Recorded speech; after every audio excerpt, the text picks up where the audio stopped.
નમસ્કાર. આજે મારી ગુણવંતી ગુજરાતને નમન કરતા હર્ષ અનુભવું છું. જે ગુજરાતના પનોતા પુત્રોએ દેશને આઝાદી અપનાવી એવા સરદાર વલ્લભભાઈ અને ગાંધીને સત નમન. આજના તબક્કે એવા જ ગાંધી અને સરદાર નરેન્દ્રભાઈ મોદી અને અમિતભાઈ શાહને પણ નમન. સૌનો સાથ અને સૌના વિકાસને વરેલી આ સરકાર, જેના મોભી એવા ભૂપેન્દ્રભાઈ પટેલ સાહેબ અને CR પાટીલ સાહેબને પણ વંદન. આ વઢિયારની ધરાના પનોતા પુત્ર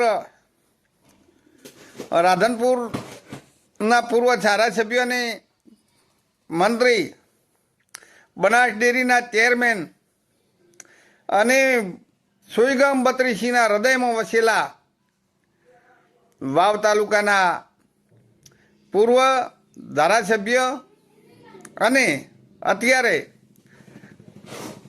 થરાદ તાલુકાના ધારાસભ્ય તેમજ અધ્યક્ષ શ્રી શંકરભાઈ ચૌધરી સાહેબનો પણ આ તબક્કે ખૂબ ખૂબ આભાર. સાહેબને વંદન કરીએ એટલા ઓછા છે. જે બોલે તે કરી બતાવે છે.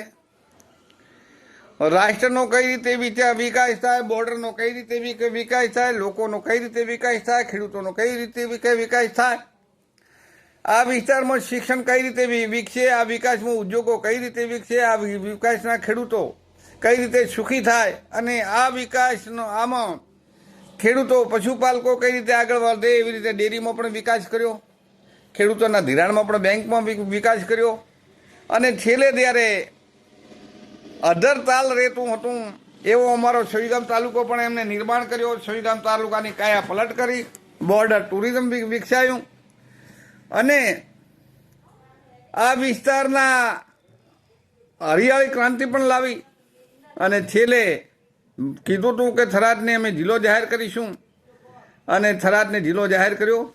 તે માટે હું માન્ય શ્રી શંકરભાઈ ચૌધરી સાહેબનો તેમજ કેન્દ્રીય અને તમામ મોવડી મંડળનો 64 ગોળ વાંદણા સમાજ, વાવ થરાદની જનતા અને સુઈગામ તાલુકાની જનતા વતી ખૂબ ખૂબ હૃદયથી આભાર માનું છું.